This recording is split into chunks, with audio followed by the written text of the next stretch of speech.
Well, folks, I can't believe I said folks. This movie is why it kind of brings together why I like movies and music. And this was such a great combination of movies and music. It was definitely better than Bohemian Rhapsody. I don't know how accurate... Bohemian Rhapsody was highly inaccurate. I don't know that much about Elton John. I know, like, all of his singles because I just grew up listening to them. I don't know his deep cuts, but I knew like almost every song in the movie. So that's one of the reasons why I enjoyed it so much. And music is so great because it helps me feel. So I saw the movie by myself, and I was just like sitting in the back of the theater, like crying when certain songs came about and when they showed like the context of the songs.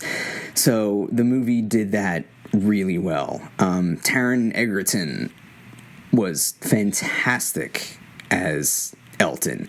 At the beginning, like, he didn't really remind me of Elton a little bit, but then as the movie went on, I'm like, oh my God, look how much he looks like him and just how he moves like him.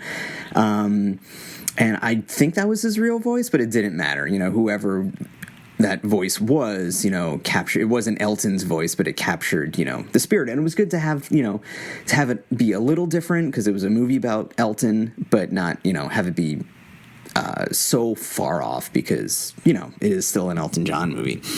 I think it captured substance abuse pretty well. You know, the pitfalls of it. And then probably the best part of the movie, and I think the most emotional part of the movie for me, was when Elton was in a support group because he was in rehab.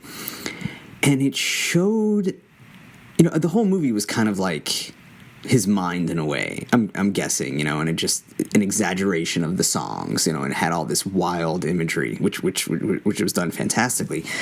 But what really touched me the most was it showed the people in his life who made him who he is, for better or for worse.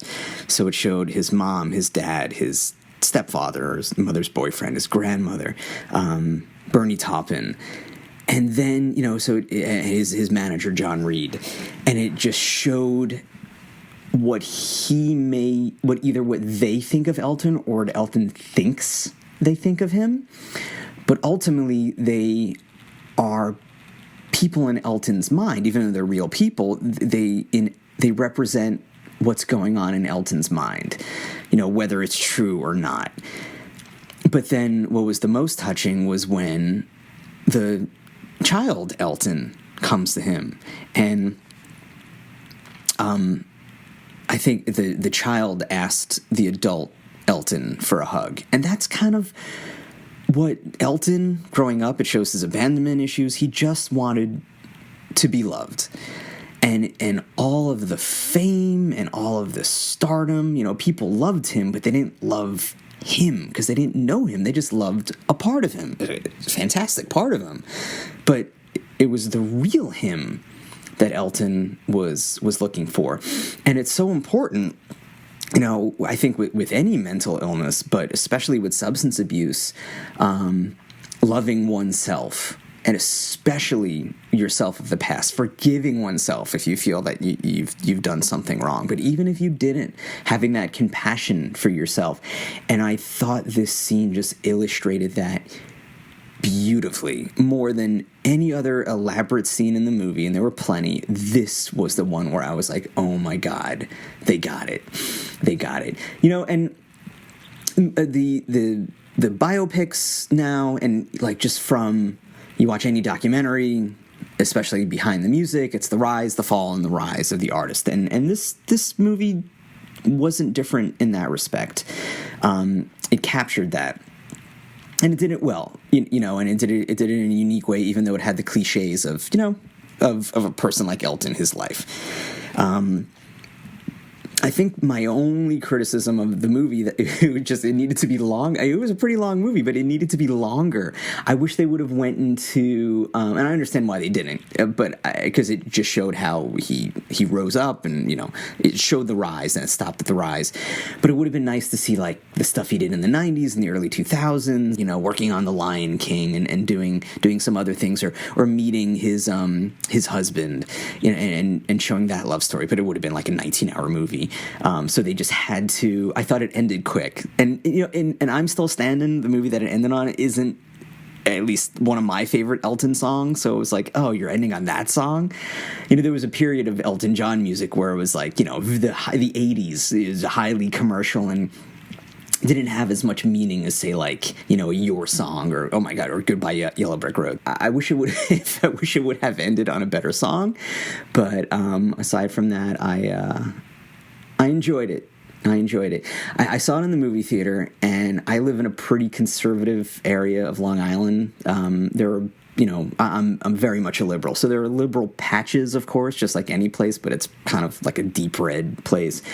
And when they were having the love scenes with Elton and John Reed, I saw people next to me like gasping and like covering their eyes. I'm like, Jesus Christ, like, you're an adult. Come on, these are two people loving each other, and this is bothering you.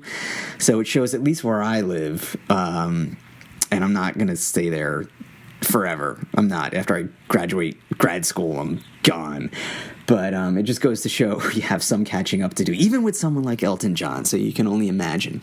And I do like how it showed him coming to grips with who he was and his sexuality, and that's what the movie was about, finding out who you are, and it's hard. It sounds easy. Well, who am I? Let me answer it. I know myself better than anyone. It's like, sometimes you don't. And sometimes it takes a while to find out who you are and what you want, and see what you can do to achieve that. And plus, with Elton John, it's just an extraordinary life, because, there's only one Elton John, there's only one Bernie Taupin, and, there's only those two people can write songs like that, and just what an extraordinary career. He's going to be remembered for a long time, and long after he's gone, his songs are going to be remembered. So, and it was Dexter Fletcher who also directed Bohemian Rhapsody. Even though Bryan Singer got credit for it, Dexter Fletcher finished, I think, it was like half the movie or something. But for whatever reason, he didn't get the credit for Bohemian Rhapsody. And Bohemian Rhapsody was well put together. It was just highly inaccurate. It was well acted, highly inaccurate, and kind of sanitized. And that could be, and I say could because I thought Rocketman was very well done. With these biopics being approved by the people that they're about, even though they're bearing a lot, and Elton bared a lot of himself, it makes you wonder what he decided to leave out. I realize he may think he's an open book, but there might be something that he just doesn't want people to know. And when you have a movie that needs approval from the actual person, it can get a little compromising, but it didn't seem like he compromised that much, at least in the areas he wanted to talk about. The Dirt with Motley Crue was the same thing. If they, say, oh, it's an no holds barred look, well, let me see what you actually did bar, or let me, what did the movie leave out? What were the things about themselves that they don't want people to know?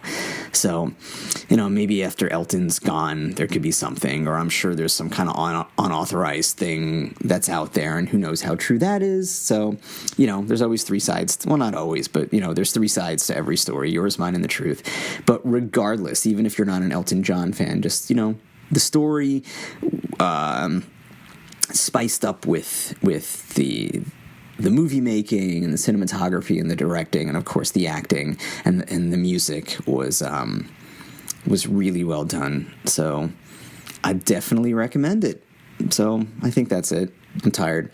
So if hopefully you're not tired of this podcast, and feel free to listen and share and rate and do all that good stuff. So you can find me on Twitter at MMAM Podcast, on Facebook at MMAM Podcast, and where else? Oh, email MMAM Podcast at gmail.com.